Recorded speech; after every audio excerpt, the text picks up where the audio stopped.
Assalamualaikum warahmatullahi wabarakatuh. Di sini saya Nurlan Sadia akan mempresentasikan hasil skripsi saya dengan judul Pengaruh Label dan Kemasan terhadap Keputusan Pembelian Jenang Ayas es bersih. Di sini dosen pembimbing saya ada Ibu Yunita Siti Mutia, STP MSI, dan juga Ibu Dia Siti, STP MP. Sedangkan dosen pengajar saya ada Bapak Irfan Adil Khalili, STP MP, dan juga Bapak Azmi Alfian Gabriel, STP MP. Latar belakang. Makanan tradisional merupakan makanan yang diolah secara turun-temurun, di mana makanan tradisional ini umumnya dikaitkan dengan oleh-oleh khas pada suatu daerah, salah satunya adalah jenang ayas. Jenang ayas merupakan salah satu produk makanan tradisional khas Gresik yang berbahan dasar beras ketan putih yang dicampur menggunakan santan dan juga gula pasir. Umumnya pangan tradisional, khususnya jenang ayas, menggunakan kemasan dan juga label dan yang seadanya, yakni menggunakan plastik sebagai kemasan primer dan mica sebagai kemasan sekunder. Sedangkan untuk label yang digunakan berupa stiker dengan keterangan nama dagang, alamat produksi, nomor telepon, IRT, dan juga terdapat beberapa toko yang mencantumkan komposisi. Tetapi dari sekian banyaknya toko, masih banyak yang belum mencantumkan kandungan gizi pada label. Mengapa saya mengambil topik ini? Karena konsumen ketika akan melakukan suatu pembelian atau melakukan suatu pembelian makanan oleh-oleh dari suatu daerah, pasti merasa bingung ketika disajikan suatu produk makanan dengan merek atau kemasan yang berbeda-beda. Umumnya konsumen memilih produk yang memiliki kemasan yang aman dalam melindungi produk, penampilan menarik, serta informasi yang jelas untuk dijadikan oleh-oleh. Nah, hal ini dikarenakan agar produk yang dibawa tidak mudah rusak dan juga penerima oleh-oleh tahu informasi produk yang diberikan. Ketika suatu produk memiliki rasa yang enak tetapi tidak memiliki kemasan yang aman dan juga informasi yang jelas, maka penerima oleh-oleh pasti merasa bingung bagaimana melakukan pembelian ulang pada produk tersebut. Selain itu, kemasan dan juga label pangan merupakan informasi yang pertama kali konsumen lihat sebelum konsumen tersebut mengetahui isi produknya. Rumusan masalah. Yang pertama adalah faktor dan atribut apa saja yang mempengaruhi konsumen dalam melakukan pembelian jenang ayas es bersih. Yang kedua adalah bagaimana pengaruh label dan kemasan terhadap keputusan pembelian jenang ayas es bersih. Dan yang ketiga adalah seberapa besar pengaruh label kemasan terhadap keputusan jenang ayas es bersih. Tujuan yang pertama untuk mengetahui faktor dan atribut apa saja mempengaruhi konsumen dalam melakukan pembelian jenang ayas bersih. Yang kedua untuk mengetahui pengaruh label dan juga kemasan terhadap keputusan pembelian jenang ayas bersih. Dan yang ketiga untuk mengetahui besarnya pengaruh label dan kemasan terhadap keputusan pembelian jenang ayas bersih. Manfaatnya bagi penulis adalah untuk menambah pengetahuan dan juga menerapkan ilmu yang diperoleh. Bagi akademik adalah sebagai bahan informasi dan masukan serta bahan perbandingan dalam melakukan penelitian selanjutnya. Bagi masyarakat, yakni untuk memberikan informasi tentang pengaruh label dan kemasan terhadap keputusan pembelian serta memberikan informasi lebih terkait jenang ayas. Batasan-batasan yang dilakukan pada penelitian ini, yang pertama adalah produk yang menjadi pokok bahasan penelitian adalah jenang ayas. Yang kedua, segmentasi responden berusia 15 hingga 50 tahun. Dan yang ketiga adalah responden berdomisili di Gresik dan juga di luar Gresik. Tujuan pustaka. Makanan tradisional merupakan makanan yang diperoleh secara turun-temurun yang menggunakan bahan dasar lokal yang diolah secara khusus sesuai dengan masing-masing wilayah di Indonesia. Pada dasarnya, makanan tradisional dipengaruhi oleh ketersediaan bahan baku dari daerah masing-masing sehingga memiliki ciri khas dari makanannya. Misalkan pada Kabupaten Gresik yang merupakan daerah pesisir yang terdapat potensi untuk dijadikan pengembangan perikanan tambak maupun air payau yang cukup tinggi. Salah satu hasil perikanan payau di wilayah Gresik adalah ikan bandeng.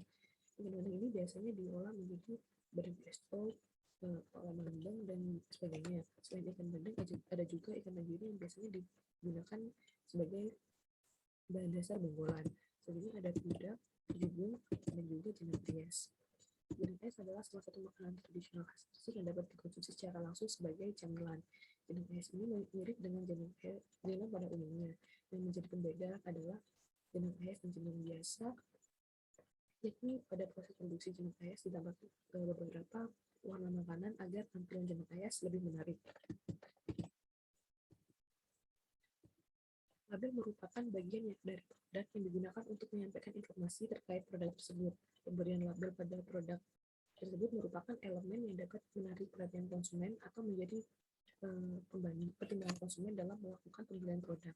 Berdasarkan Peraturan BPOM Nomor 31 Tahun 2018 tentang label pangan olahan, paling sedikit memuat keterangan mengenai nama produk, daftar bahan pangan yang digunakan, berat bersih atau isi bersih, nama dan alamat produsen, logo halal bagi yang dipersyaratkan, tanggal dan kode produksi, keterangan kadaluarsa, nomor izin edar, dan asal-usul bahan pangan tertentu.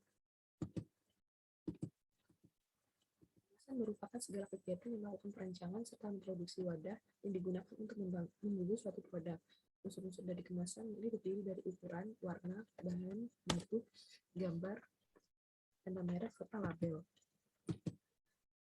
Sedangkan kemasan tradisional merupakan kemasan yang terbuat dari bahan alami yang didapatkan secara langsung atau didapatkan secara langsung dari alam tanpa diberikan proses industrialisasi seperti kemasan logam, kemasan plastik, gelas, dan juga kertas.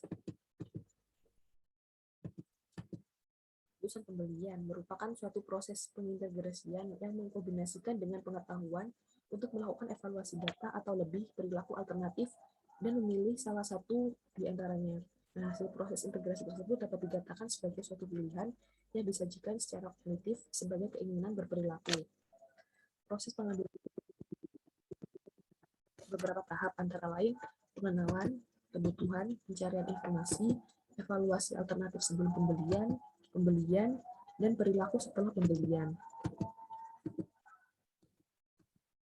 Tahapan penelitian dimulai dari survei pendahuluan, kajian literatur, identifikasi dan perumusan masalah, identifikasi variabel penelitian, penentuan populasi dan sampel, penyusunan kuesioner, pengumpulan data, analisis data, hasil dan pembahasan, penarikan kesimpulan, dan juga saran. Variabel penelitian di sini adalah ada variabel bebas dan juga variabel terikat. Variabel bebas merupakan variabel yang mempengaruhi variabel lainnya. Nah, variabel bebas pada penelitian ini adalah label pangan dan juga kemasan. Sedangkan variabel terikat merupakan variabel yang dipengaruhi, yakni variabel yang memberikan reaksi atau respon jika dihubungkan dengan variabel bebas. Variabel terikat pada penelitian ini adalah keputusan pembelian konsumen. Populasi dan sampel. Populasi merupakan jumlah keseluruhan atau kumpulan dari individu-individu yang akan diteliti. Sedangkan sampel merupakan bagian dari populasi yang karakteristiknya akan diteliti. Teknik pengambilan sampel yang digunakan pada penelitian ini adalah metode non-probability sampling dengan sampling kuota. Penentuan kuota atau jumlah sampel ini menggunakan rumus Lenshaw sehingga didapatkan 100 responden. Penyusunan kuesioner. Penyusunan kuesioner pada penelitian ini dilakukan dengan menggunakan skala Likert, yakni skala yang digunakan secara luas di mana responden diminta untuk menandai derajat setuju ataupun tidak setuju terhadap masing-masing serangkaian pertanyaan mengenai objek. Pengumpulan data. Tujuan dari pengumpulan data ini untuk mendapatkan data yang akan diterjemahkan dan menjawab dari tujuan penelitian tersebut. Pada pengumpulan data ini terdapat data primer dan juga data sekunder. Analisis data. Analisis data yang digunakan adalah yang pertama uji validalitas, uji reliabilitas, multikolinearitas, autokorelasi, dan juga heteroskedastisitas. Kemudian ada uji korelasi Pearson, uji regresi linear berganda, uji hipotesis yang terdiri dari uji T dan juga uji F.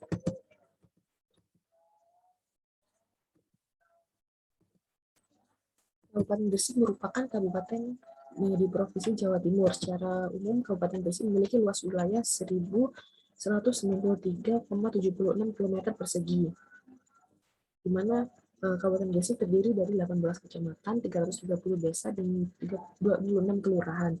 Kabupaten Gresik memiliki beberapa wisata, antara lain wisata alam, wisata religi, wisata buatan, wisata budaya, wisata sejarah, dan juga wisata edukasi.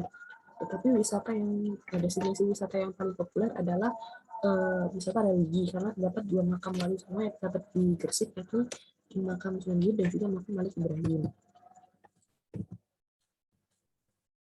Berdasarkan data BPS tahun 2019, wisatawan mancanegara yang berwisata di Gresik sebanyak 46.915 orang, sedangkan wisatawan domestik mencapai 4,57 juta orang. Nah, adanya wisata di Kabupaten Gresik ini menjadikan masyarakat sekitar mengolah potensi atau sumber daya alam yang melimpah untuk dijadikan makanan di rumah makan sekitar tempat wisata atau makanan yang digunakan sebagai makanan oleh-oleh untuk pendukung sektor pariwisata. Produksi jenang ayas. Yang pertama ada penggilingan beras ketan putih yang menjadi tepung beras ketan, kemudian penggiling kelapa hingga diambil santannya yang dimasak dengan ditambahkan garam, gula, dan juga daun pandan. Setelah santan matang, dibagi menjadi 5 hingga 6 bagian yang kemudian diberi pewarna makanan. Setelah itu dicampur dengan tepung beras ketan tadi, kemudian dimasak dan dicetak. Setelah dicetak, ditunggu hingga tekstur jenang ayas agak dingin, kemudian dipotong dan juga dikemas menggunakan kemasan plastik sebagai kemasan primer dan juga kemasan putih sebagai kemasan sekunder. Identitas responden. Yang pertama, jenis kelamin. Dari 100 responden, sebanyak 68% konsumen jenang ayas adalah perempuan, sedangkan sisanya adalah konsumen laki-laki dengan persentase 32%. Hal ini dikatakan perempuan umumnya lebih bertanggung jawab dalam penyediaan konsumsi. Selain itu, perempuan juga cenderung lebih tertarik dalam mencoba produk makanan. Tetapi tidak menutup kemungkinan juga bagi laki-laki untuk melakukan pembelian jenang ayas. Hal ini terbukti dalam penelitian ini, terdapat 32% laki-laki yang membeli atau bahkan mengonsumsi jenang ayas. Dari segmentasi usia, di sini paling banyak adalah usia 15 hingga 23 tahun dengan persentase 88%. Tetapi terdapat pula usia-usia lain yang mengonsumsi atau membeli jenang ayas. Hal ini menunjukkan bahwa jenang ayas dapat dikonsumsi di seluruh kalangan usia dan rata-rata responden berada di kelompok usia produktif. Usia produktif ini mulai usia 15 hingga 56 tahun, sedangkan pada usia 57 tahun ke atas termasuk dalam usia lanjut. Selanjutnya ada pekerjaan di mana paling banyak juga terdiri dari 79% siswa atau mahasiswa. Untuk pekerja swasta sebesar 15%, wira swasta sebesar 5%, ibu rumah tangga 2%, dan pekerja lain sebanyak 1%. Sedangkan jika dibagi bedakan berdasarkan domisili, responden paling banyak adalah responden yang berasal dari Gresik, yakni 66%. Sedangkan 34% lainnya adalah responden yang berasal dari luar Gresik. Uji validitas. Uji validitas ini digunakan untuk mengetahui valid atau tidaknya tiap butir elemen atau instrumen. Sebagai uji coba instrumen, data yang digunakan pada uji validitas ini adalah hanya 30 responden. Hal ini dikarenakan pada salah satu sumber, yakni menyatakan bahwa jumlah penerima uji coba kuesioner adalah 30 responden. Nah, uji validitas ini digunakan untuk memvalidasi pernyataan-pernyataan yang ada di kuesioner. Nah, pada tabel yang sebelah kiri ini adalah uji validitas pada variabel label pangan. Yang sebelah kiri, di sebelah kanan ada variabel kemasan. Kemudian yang ini adalah variabel keputusan pembelian. Data-data di sini dikatakan valid ketika dia memiliki R hitung yang lebih besar daripada R tabel. Sedangkan jika R hitung lebih kecil daripada R tabel, maka item pernyataan dapat dikatakan tidak valid. Dapat dilihat bahwa di sini pada pernyataan nomor 1, R tabel memiliki R tabel lebih besar daripada R hitung, atau R hitung lebih kecil daripada R tabel. Maaf, R hitung lebih besar daripada R tabel, maka keputusan dinyatakan valid. Selanjutnya, ketika semua item per variabel dinyatakan valid, maka dilanjutkan dengan uji reliabilitas. Uji reliabilitas ini digunakan untuk mengetahui apakah kuesioner yang digunakan memiliki konsistensi untuk dijadikan alat ukur atau tidak. Nah, dari 50 item pernyataan atau dari 3 variabel ini, 2 variabel independen dan 1 variabel dependen, ini memiliki nilai Cronbach alpha yang lebih besar dari 0,60. Untuk itu dapat disimpulkan bahwa item-item tersebut reliable dan item pernyataan memiliki konsistensi untuk dijadikan tolak ukur. Selanjutnya uji asumsi klasik. Yang pertama ada uji normalitas, yakni bertujuan untuk menguji apakah dalam model regresi variabel bebas dan juga variabel terikat memiliki distribusi normal ataupun tidak. Ini dapat dilihat pada diagram probability plot. Nah, plotting atau penyebaran titik-titik ini mendekati dan mengikuti arah garis diagonal, sehingga data tersebut berdistribusi normal. Untuk memastikan apakah variabel bebas dan juga variabel terikat benar-benar berdistribusi normal, maka dapat dilakukan pengujian menggunakan teknik Kolmogorov-Smirnov. Kriteria uji normalitas menggunakan teknik Kolmogorov-Smirnov adalah apabila signifikansi lebih besar dari 5% atau 0,05%, maka distribusi dinyatakan normal. Nah, dari tabel tersebut dapat dilihat bahwa signifikansi 0,200 sehingga nilai signifikansi tersebut lebih besar dari 0,05 sehingga dapat disimpulkan bahwa data tersebut berdistribusi normal. Selanjutnya ada uji multikolinearitas yang bertujuan untuk menguji apakah pada model regresi terdapat korelasi antara variabel bebas. Adanya multikolinearitas dapat menyebabkan tingginya variabel pada sampel. Artinya, ketika koefisien dilakukan pengujian terhitung akan lebih kecil daripada tabel, sehingga tidak ada hubungan linear antara variabel bebas yang dipengaruhi dan dengan variabel terikat. Nah, multikolinearitas dapat dilihat dari nilai tolerance dan TIF. Nilai tolerance variabel label pangan dan juga kemasan adalah 0,542 sehingga nilai tolerance kedua variabel tersebut kurang dari 0,10, sedangkan untuk nilai VIF keduanya memiliki nilai 1,144 atau lebih kecil dari 10, sehingga dari hasil perhitungan tersebut dapat disimpulkan bahwa tidak terdapat gejala multikolinearitas. Selanjutnya ada uji autokorelasi, yang memiliki tujuan untuk menguji apakah dalam model regresi linear terdapat korelasi antara periode T dengan periode T sebelumnya. Nah, dari tabel tersebut didapatkan nilai Darwin-Watson adalah 1,758. Nah, nilai tersebut akan dibandingkan dengan nilai DU pada tabel distribusi Darwin-Watson signifikansi 5%, di mana jumlah variabel yang digunakan di sini ada 2 dan jumlah sampel yang digunakan adalah 100, sehingga jika dimasukkan ke dalam rumus, maka DU memiliki nilai 1,752 lebih kecil daripada nilai DW, yakni 1,758 dan lebih kecil dari 4 dikurangi DU, artinya 4 dikurangi 1,7152 atau hasilnya 2,2848, sehingga dapat disimpulkan bahwa tidak terdapat gejala autokorelasi karena nilai Darwin-Watson ini terletak di antara nilai DU dan juga 4 minus DU. Selanjutnya adalah uji heteroskedastisitas, bertujuan untuk menguji apakah dalam model regresi terjadi ketidaksamaan varians dari residual suatu pengamatan lain. Dalam penentuan apakah terdapat gejala heteroskedastisitas atau tidak, dapat menggunakan uji Glatzer.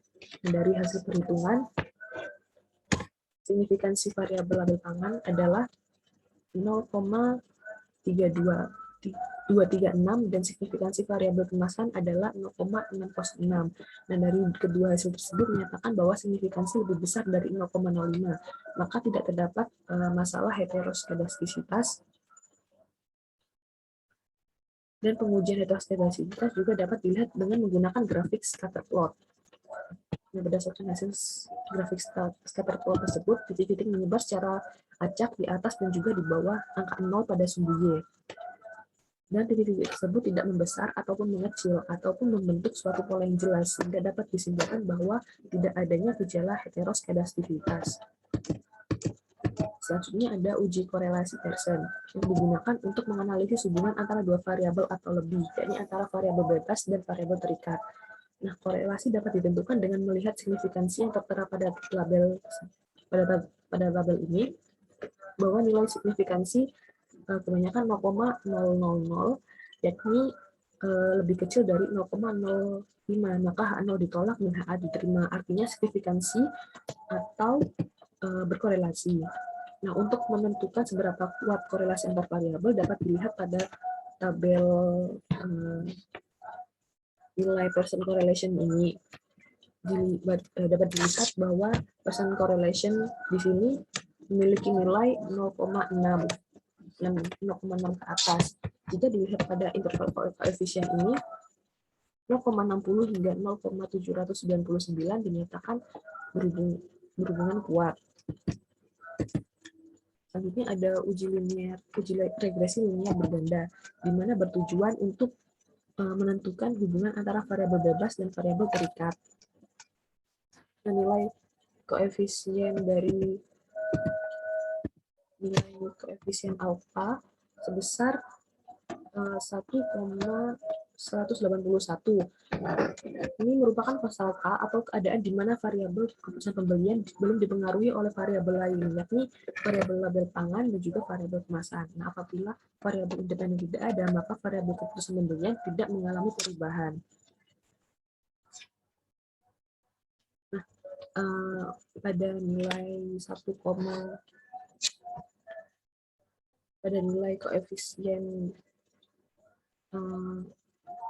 label pangan yang 0,243 ini menunjukkan bahwa variabel label pangan memiliki pengaruh yang positif terhadap keputusan pembelian, yang berarti bahwa setiap kenaikan satuan variabel label pangan akan mempengaruhi keputusan pembelian sebesar 0,43. Begitu pula dengan variabel kemasan yang memiliki pengaruh terhadap keputusan pembelian sebesar 0,345. Kemudian ada uji hipotesis, terdiri dari uji T dan juga uji F. Uji T digunakan untuk mengetahui apakah secara individu atau parsial terdapat pengaruh antara variabel-variabel bebas dengan variabel terikat. Nah, apabila nilai dihitung lebih besar daripada T-tabel, dan apabila nilai signifikansi lebih kecil daripada 0,05, maka variabel independen berpengaruh secara parsial terhadap variabel dependen. Di situ dilihat bahwa nilai T hitung dan juga nilai signifikasinya 0,00 atau lebih kecil dari 0,05. Sedangkan nilai T hitungnya sebesar 4,548 dan 4,086 dan T tabelnya 1,985, sehingga T hitung lebih besar daripada T tabel. Kemudian uji F.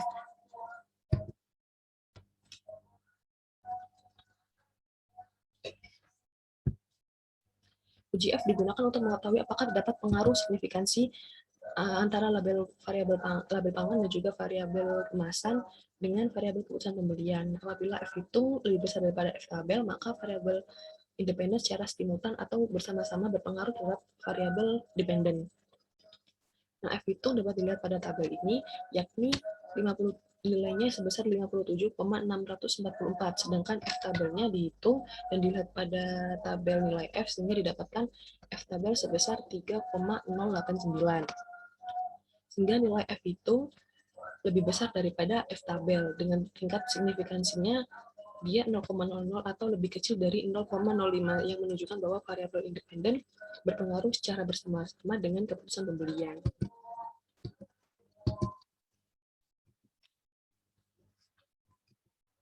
Dari 26 pernyataan, responden memilih sangat setuju dengan persentase rata-rata sebesar 39%. Dan rata-rata terendah adalah responden menjawab sangat tidak setuju dengan persentase rata-rata sebesar 5%. Nah, menurut responden, atribut-atribut yang harus tertera pada label Jenner Ayas sebenarnya sama dengan aturan-aturan BPOM nomor 31 tahun 2018 tentang label pangan olahan yang sudah saya jelaskan sebelumnya. Dan dari rata-rata tersebut, pada dasarnya responden telah memiliki kesadaran dalam membaca informasi yang tertera pada label kemasan produk makanan. Dari 17 pernyataan, responden memilih sangat setuju dengan persentase rata-rata sebesar 35%, dan rata-rata terendah adalah responden menjawab sangat tidak setuju dengan persentase rata-rata sebesar 2%. Dan 39% responden sangat setuju, 37% responden setuju apabila kemasan jenang Ayas menggunakan kotak daripada kemasan nikah. Dari 13 pernyataan, rata-rata responden yang memilih sangat setuju sebesar 34%, dan rata-rata terendah adalah responden menjawab sangat tidak setuju dengan persentase rata-rata sebesar 4%. Variabel label pangan dan juga kemasan menunjukkan memiliki pengaruh terhadap keputusan pembelian, baik secara parsial maupun simultan. Nah, berdasarkan hasil analisis data menunjukkan bahwa kedua variabel independen, baik label pangan maupun kemasan, memiliki pengaruh yang signifikan baik secara parsial maupun simultan. Hal ini dapat dijadikan sebagai bahan evaluasi serta peningkatan terkait dua variabel tersebut bagi UMKM yang menjual jenang ayas.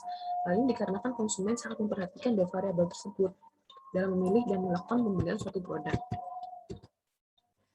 Kesimpulannya, yang pertama adalah atribut yang harus tertera pada label jenang ayas adalah nama produk, keterangan jenis produk, logo halal, berat bersih atau neto, nama dan alamat produksi, kode perizinan, kode tanggal produksi, serta keterangan kadaluarsa, dan komposisi atau daftar bahan.